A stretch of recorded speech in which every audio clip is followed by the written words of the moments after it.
va pas aller par 4 chemins. Le média indépendant Les Répliques accuse Votez Non et le Bouzeux Magazine de cyberharcèlement, insultes et racisme sur Twitter à leur encontre. On va en faire le tour.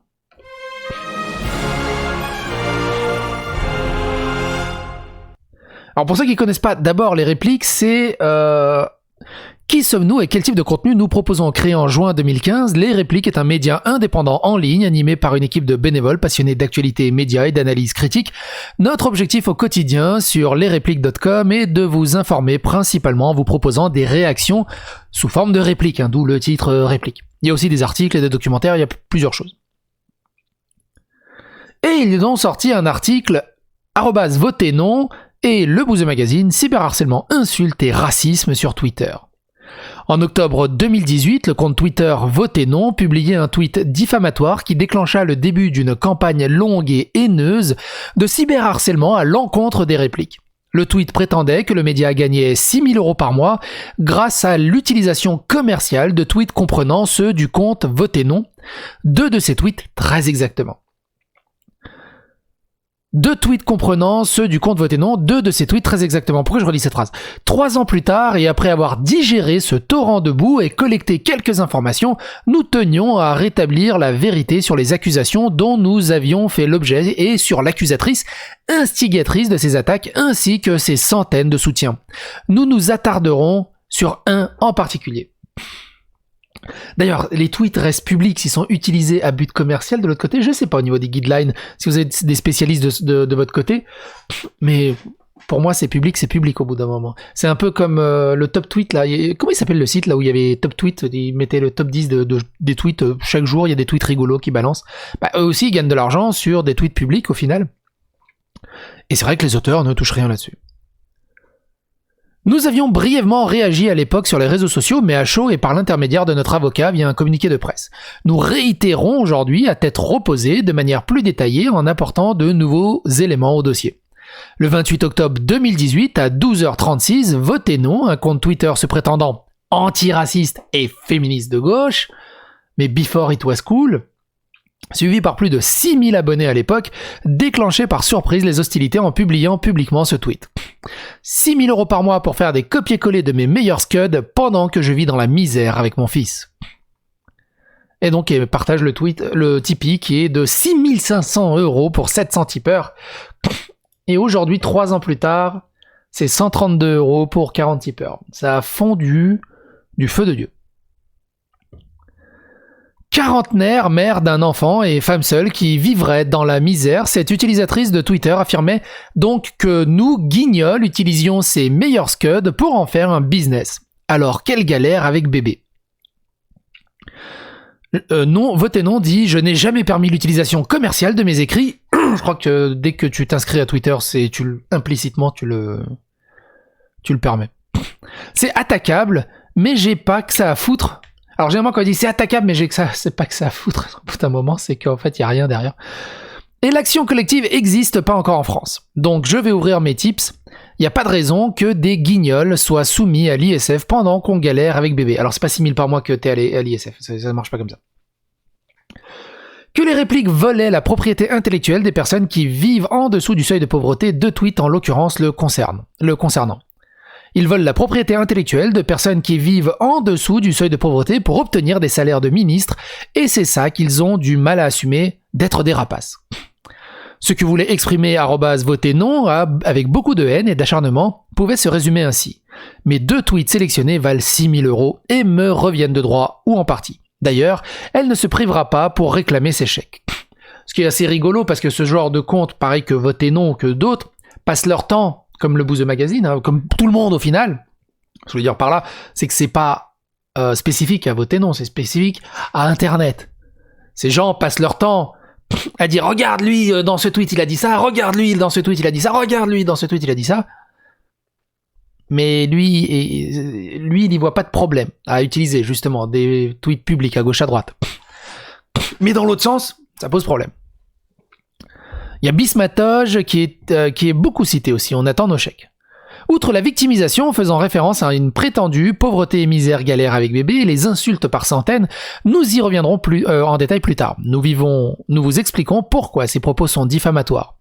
@votenon accusait les répliques d'une utilisation commerciale comme elle l'explique plus haut. Des tweets publics que nous sélectionnerons et publions. Or, depuis la création des répliques fin 2015, il n'a jamais été question d'une quelconque commerce des tweets. D'ailleurs, qu'est-ce qui correspondrait à une utilisation commerciale de tweets si ce n'est la vente de tweets ? Du coup, maintenant, on peut faire même des tweets NFT. À quel moment les répliques auraient vendu le moindre tweet à qui que ce soit ? Qui pourrait affirmer que nous lui aurions vendu un ou plusieurs tweets ? Outre le côté ridicule et grotesque de l'accusation, celle-ci est bien entendu dénuée de sens. Elle est d'autant plus absurde que l'argent dont il est question et qui visiblement a fait l'objet de beaucoup de jalousie et crispation, en fait, réelle raison de ce harcèlement provient d'une plateforme de financement participatif qui n'est autre que des dons, ici Tipeee. Le type est un soutien, don au pourboire volontaire et facultatif. Il permet d'aider un créateur, une personne, un média, une société et de l'encourager dans son travail. C'est ce que vous pouvez lire directement sur le site web Tipeee. Un pourboire volontaire et facultatif et non une utilisation commerciale ou une activité marchande par la commercialisation de tweets. Malgré ces éléments relativement simples à vérifier au préalable, le premier tweet diffamatoire fera pourtant l'objet de plusieurs milliers de likes et retweets et partages en quelques heures. Un effet boule de neige qui entraînera la campagne de cyberharcèlement dont aura été victime les répliques, en particulier son fondateur. Des informations personnelles jetées en pâture par plusieurs de ses abonnés sur le réseau social. Et donc c'est un arrobase qui s'appelle Contre la censure. Il s'agit de blablabla, master blablabla, business school, qui sait comment faire raquer les pauvres gens si tu décoches pas une petite case dont Tipeee devient mensuel. @votenon en personne, elle enchaînera également sur une série d'insultes et de menaces de violences inouïes jugées par vous-même. Votenon disait « Parlons plutôt de la sale race des parasites dont le seul boulot est de repérer sans trop de difficulté des tweets qui sont déjà très visibles en se faisant grassement rémunérer pour ça, et des tocards qui leur refilent sismique pour un photomontage pérave. La sale race des humains qui refusent d'engraisser une feignasse incapable de produire un contenu original. La sale race de merde. On a surtout beaucoup de jalousie que, je sais pas, qu'elle n'ait pas réussi à monétiser elle-même ce qui est produit. Puis évidemment, hein, dès que ça part dans les insultes et tout, ça militarise et ça instrumentalise et surtout ça légitimise d'autres gens à être aussi vindicatifs, aussi insultants, aussi virulents. C'est clairement du « mordez là-bas ». Puis sans ambiguïté, Votenon en appellera à ses 6000 followers pour une action collective qui n'est autre qu'un appel au cyberharcèlement en meute. Et c'est exactement ce qui se passera. En quelques heures, c'est un torrent d'insultes et de menaces qui s'abattent sur les répliques et son fondateur. On en reparlera peut-être dans une prochaine vidéo quand on va parler de Utip. Je connais un qui va se manger une action collective s'il continue à jouer aux imbéciles. Tremblez, pauvres gens! Votenon et son réseau de 6000 abonnés vont devenir très très méchants et vous capslocker à mort. En gros, c'est un appel au cyberharcèlement direct. Là, il n'y a pas de signalement, cyberharcèlement, le truc habituel des gens antiracistes. Le cyberharcèlement durera plusieurs mois de façon intensive et s'étalera même sur 2 ans, mais de façon moins frénétique. Votenon affirmera même qu'il faille l'implorer pour que ça cesse. Tu as aussi supprimé le Whois de ton NDD, mais trop tard pour toi, il a circulé partout, ainsi que ton LinkedIn, trop tard aussi, alors non, je n'ai aucune faveur à te demander, c'est toi qui devras implorer. Donc là, on part aussi dans du doxing, dans du cyberharcèlement, mais aussi du harcèlement IRL, du doxing de vie privée. Et en plus, il continue à instrumentaliser sa communauté et à appeler au harcèlement, à l'insulte, à la diffamation, à la calomnie. Bref, rien qui est très légal là-dedans, et qui tombe sous le coup de la loi pour le coup. Satisfaite de nous avoir mis la hesse, entendre par là la misère, Votenon se demandera ensuite les actions à entreprendre contre les répliques afin d'amplifier ce qu'elle avait créé comme faire passer le message sur les réseaux. Maintenant que j'ai bien mis la hesse, qu'est-ce qu'on peut faire contre les répliques? Déjà, ouvrir nos propres dons, faire passer le message sur ces réseaux, report pour usage abusif du badge certifié. Signalement en basse. Le truc habituel. Voleurs, imbéciles, escrocs, crapules, rapaces, des insultes qui reviendront sans cesse. J'ai une meilleure idée sinon, bloquer ces rapaces qui vivent entre autres sur mon dos et proposent d'être payés directement. C'est mes réflexions, mon écriture, et il semble que des gens payent pour ça. Je n'en doute pas, même si en l'occurrence, malin signifie ici crapule. Non, effectivement, je fournis juste régulièrement du contenu qui approvisionne, sans mon accord ni demande préalable, un business model juteux basé sur le vol de la propriété d'autrui.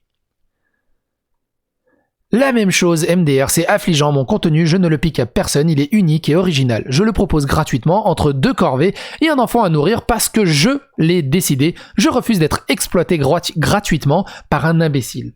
Bah, si tu le proposes gratuitement et que c'est sur un lieu public, de quoi tu te plains? À ce moment-là, ouvre un OnlyFans et propose tes tweets là-bas, ça sera payant. 99% de leur production et de leurs revenus reposent sur la spoliation d'auteurs. Mon gars, vu que tu me lis, screen bien ça, pour tes abonnés, on discute pas avec les escrocs, on les affiche. Mais ce que omettait volontairement de dire votez non depuis le début et ce afin de nuire aux médias et de réduire son travail à 2 copier-coller égale 6 000 €, c'est évidemment le concept ou l'idée originale du média qui a fait son succès toutes ces années. C'est ce travail de recherche et de sélection par des bénévoles de plusieurs milliers de tweets parmi des millions.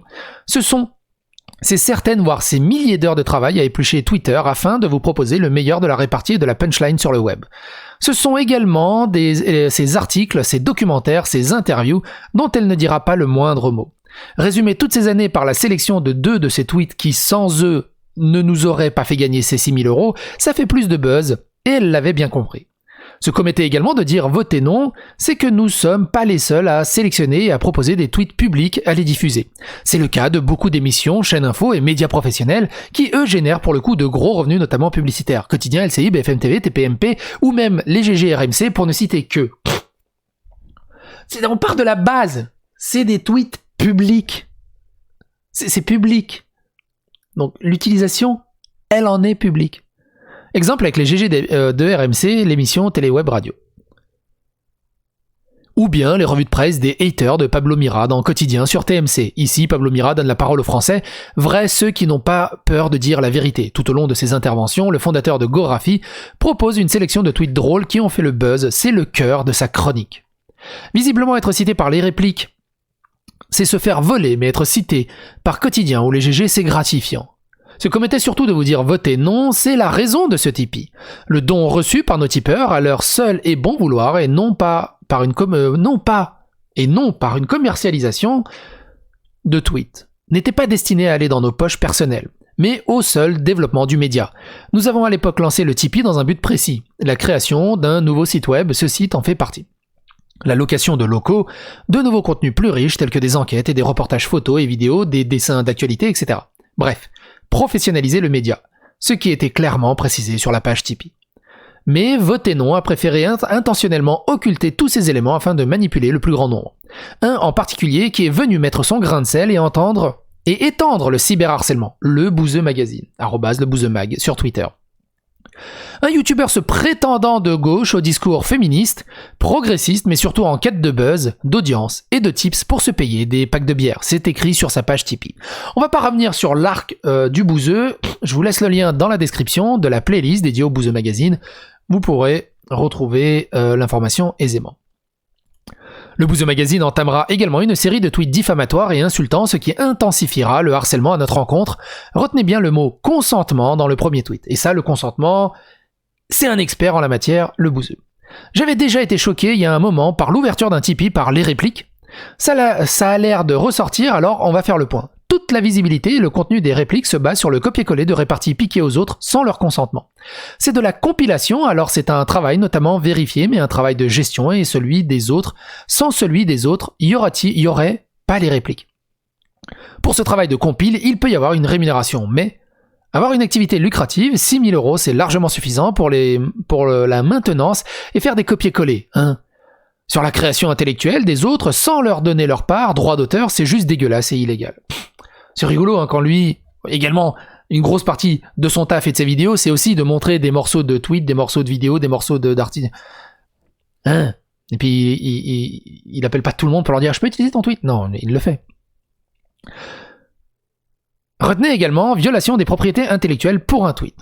Les répliques font une activité commerciale basée sur la violation de la propriété intellectuelle. C'est comme ouvrir un musée où l'entrée est à prix libre pour voir des peintures photographiées dont les auteurs ne sont pas prévenus et ne touchent rien. Je rappelle que le Bouzomag a également son Tipeee et du coup il touche quelque chose par rapport au truc qu'il fait passer dans ses vidéos. Outre l'aspect illégal et immoral, tout ce fric spoilé, c'est ça en moins pour de vrais auteurs qui créent et qui se cassent le cul à chercher l'inspiration, vaincre la page blanche, les bides et les rageux. Les répliques sont des parasites. Le Bouzeux Magazine nous conseille alors de régler chaque auteur de tweet de 100 € le tweet pour être clean. Ça fait cher le tweet, 5 fois plus que le dernier prix Goncourt. La seule solution pour les répliques d'être clean, c'est d'avoir l'accord des auteurs des répliques, donner aux auteurs un pourcentage de dons, garder une part pour le travail de compile. Exemple, 1000 € ce mois, 9 répliques publiées, donner 100 € à chaque auteur et garder le reste.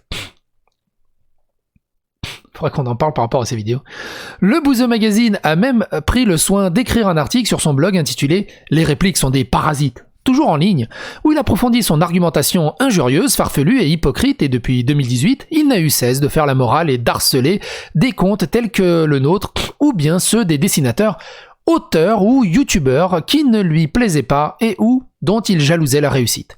Clash, harcèlement et buzz, seul moyen qu'il avait trouvé pour faire décoller sa chaîne YouTube et ses différents comptes sur les réseaux sociaux. Une stratégie qui ne s'est jamais avérée payante. Et malheureusement, pour lui, tout ne s'est pas très bien passé par la suite. Pour voter non plus.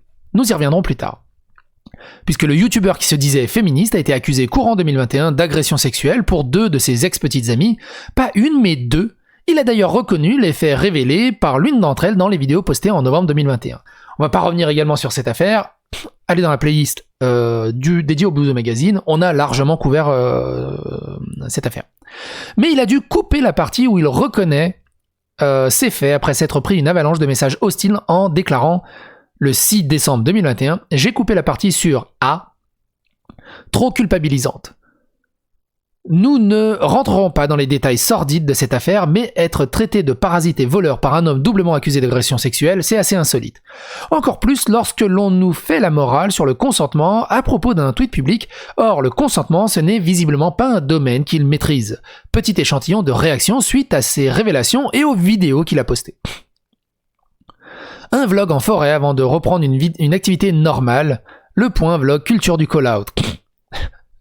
Bref, on va pas revenir sur tout ça, on l'a largement traité. Sur ces accusations et les détails des faits des 2 affaires, nous vous laissons le soin de faire vos propres recherches sur les réseaux sociaux, car ce n'est pas l'objet de cet article. Depuis, le Bouzeux Magazine rase les murs, évidemment, et prétend n'avoir jamais harcelé quiconque, lui-même se disant aujourd'hui victime de harcèlement. Pourtant, les utilisateurs de Twitter lui rappellent que non, il a bien harcelé dans le passé. Et blablabla, ça aussi on l'a déjà vu. Restons-en là, s'agissant du Bouzeux dont l'avenir sur les réseaux sociaux reste compromis après ses révélations d'agression sexuelle. Ses opposants et les internautes lui rappelleront toujours cette double affaire et son penchant pour les cyberharcèlements.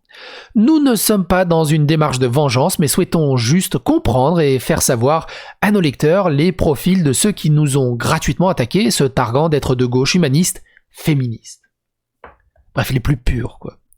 Et justement, revenons sur le cas de Voter Non, qui affirmait que les répliques touchaient 6 000 € par mois, laissant croire à ses abonnés que nous percevions cette somme chaque premier du mois. Effectivement, c'était faux. 6 000 € correspondaient uniquement au mois en cours, ici en octobre 2018. Les dons Tipeee se composaient à la fois de dons réguliers et uniques, et dont le 1er novembre 2018, à minuit pile, notre Tipeee est redescendu à un peu plus de 400 € par mois, correspondant uniquement aux dons Tipeee réguliers engagés à cette heure-ci précise. Aujourd'hui, nous percevons juste un peu plus de 100 € par mois. Voilà où mène la manipulation des masses et le harcèlement. S'agissant de la propriété intellectuelle, Voter Non et le Bouzeux Magazine affirmaient, si vous avez bien retenu, que nous le volions aux auteurs de tweets. Voici ce que l'on peut lire sur la CGU de Twitter.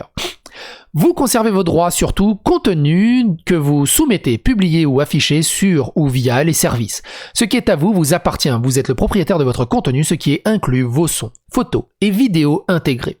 En soumettant, en publiant ou en affichant un contenu sur ou via les services, vous nous accordez une licence mondiale non exclusive et libre de redevance, incluant le droit de sous-licencier.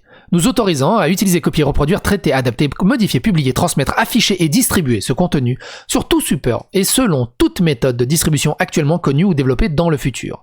Dans un souci de clarté, ces droits comprennent par exemple ceux de conservation, transformation et traduction. Cette licence nous autorise à mettre votre contenu à disposition du reste du monde et autorise les autres à en faire de même. La question que j'ai soulevée là-haut, la réponse elle est ici. Les répliques n'a jamais nié le droit moral des auteurs de tweets que nous mettons en avant. C'est la raison pour laquelle leurs noms sont toujours cités sur Twitter et apparents sur le visuel publié. Il faut arrêter la censure parce qu'au bout d'un moment, un tweet censuré, un message censuré, quand tu ne connais pas le pseudonyme, le mec en question, j'ai déjà vu, mais moi j'ai jamais dit ça. Non, trouve une preuve, c'est peut-être ça se trouve, c'est pas moi. Ils assument pas. Par contre, c'est pas censuré, tu sais que c'est lui. Point. C'est l'expression de la vérité. Il y en a qui disent la diffamation. C'est pas ça la diffamation. Ouvrez un dictionnaire. C'est simplement l'expression de la vérité. Je dis qu'à un moment T, t'as dit ça. Point. Pourquoi il y a le nom ? Pour prouver que c'est toi qui l'as dit, tout simplement. On est dans un travail journalistique. Même si on est très loin du journalisme, on est d'accord. Mais on est en travail sourcé. On n'est pas là à raconter des fariboles et des carabistouilles. On fait un minimum de travail sérieux. Là où de l'autre côté, ils passent leur temps à censurer, à diffamer, à modifier le texte, ou tout simplement à pas donner de preuves, juste dire croyez-moi. Par ailleurs, si l'originalité de milliers de tweets sélectionnés et cités depuis notre création, pris individuellement, reste à prouver, celle de l'œuvre des répliques par le concept des superpositions d'informations publiques et des réactions choisies et évidentes. Pour terminer sur le cas de Voter non, nous sommes questionnés sur ce personnage sous pseudonyme, qui prétendait avoir des valeurs dans lesquelles nous nous retrouvions. Comment ce profil pouvait-il déclencher une telle campagne de harcèlement avec autant de violence ? Nous avons cherché à ce que nous avons découvert et pour le moins surprenant. Attachez-vous bien, ça va swinger. Selon plusieurs dizaines, voire centaines de témoignages sur Twitter, Voter non n'est autre qu'une ancienne harceleuse d'extrême droite négrophobe et transphobe repentie qui sévissait quelques années plus tôt et qui a voulu se refaire une virginité incognito sur les réseaux. Attention, les yeux, ça va piquer. Et encore une fois, il y a un faisceau de preuves de tous ces gens qui étaient d'ultra extrême droite ou extrême droite, qui d'un coup deviennent ultra gauche, extrême gauche, antiracistes, et qui se fouettent en essayant de prouver aux autres leur point de vertu et ce genre de choses. C'est vraiment incroyable. Et il y a tellement d'exemples, c'est ouf. On a fait tellement de vidéos sur le sujet. C'est hallucinant. Voter non, c'est une harceleuse notoire qui essaie de se refaire un nom. J'ai été témoin, elle a harcelé de bout en bout des afroféministes et d'autres féministes racisées. Miss Dreadful et Mikantemoon sont partis à cause des agissements de VN, CSP et leur clique. Elle a commencé à se refaire une virginité sur ce réseau en liquant la fameuse liste des militantes fichées selon je ne sais quels critères. Elle se refait un nom façon je dénonce en omettant bien que j'ai participé à leur harcèlement. Je confirme que VN faisait partie de la bande nous harcelant avant que l'afroféminisme et l'intersectionnalité ne soient à la mode. Nous sommes nombreuses à avoir très mal vécu le départ de Miss Dreadful de ce réseau. Le rebranding en mentant, c'est effectivement non. 7 de mes followers suivaient Voter non aka la meuf qui me disait régulièrement d'aller me suicider juste parce que j'étais une meuf noire et que ça lui plaisait pas lolilol. Bloqué Voter non, elle et sa bande ont passé 2010-2015 à salement harceler les afrofemmes de ce réseau et elle veut toujours pas assumer, encore moins présenter des excuses, cette sorcière. Voter non, elle a aussi harcelé des meufs trans.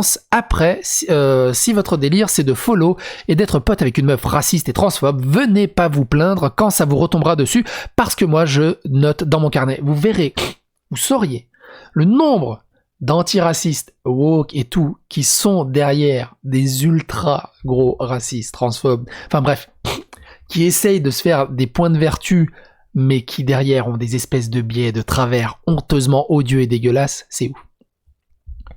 Évidemment, Voter non avait pris le soin de supprimer bon nombre de ses tweets racistes avant de se refaire un nom. J'ai fouillé un peu le Twitter, même si les tweets originaux de Voter non sont effacés, t'as quand même certains échanges qu'elle a eu avec des afrofemmes qui lui ont expliqué à maintes reprises ce qu'elle a fait de mal et à chaque fois c'est le même gaslighting. La même chose que ce soit en 2016, 17, 19, la trashness ne bouge toujours pas. Ah bah voilà, si ça fait un giga thread pour dire que non, elle a jamais harcelé. Les internautes n'ont pas manqué de lui rappeler son passé de harceleuse notoire au même titre que le Bouseux Magazine. Pardon de vous la mettre dans votre tweetlist, mais juste pour dire que c'est une gigamenteuse. J'ai 41 ans, c'était il y a presque 10 ans.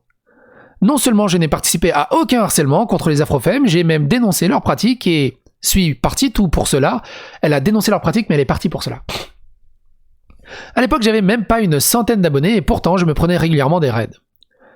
Et elle a tweeté que c'est une afroféministe, elle ose se revendiquer afroféministe après tout ce qu'elle a fait, sale pétasse menteuse et culottée. Pardon, je suis en colère et c'est même pas moi qui ai subi. Ce sont des mutuelles, je ne supporte pas. Ce que fait voter non, c'est rien de plus que du gaslighting de femmes noires qui ont subi son harcèlement. On en a pleuré devant le manque de solidarité et de voir surtout que ça venait des gens avec des valeurs de gauche. Donc non, voter non, on n'a pas oublié, c'est pas parce qu'on parle de toi qu'il faut croire que tu peux faire ton rebranding tranquille. Mais non, faut faire de l'archéologie, exhumer des vieux posts où tout ce qu'on voit c'est quelqu'un de pas informé et rajoute quelques mythos bien sentis pour expliquer que oui, tout ce harcèlement est tout à fait normal. Le bourreau qui veut se faire passer pour la victime Karen is that you. L'audace des blanches qui diffame et harcèle depuis 8 ans une femme arabe en racontant régulièrement de la merde se porte toujours bien. Depuis toutes ces années, tu n'as présenté aucune excuse et tu l'as ramené encore, le culot, l'audace.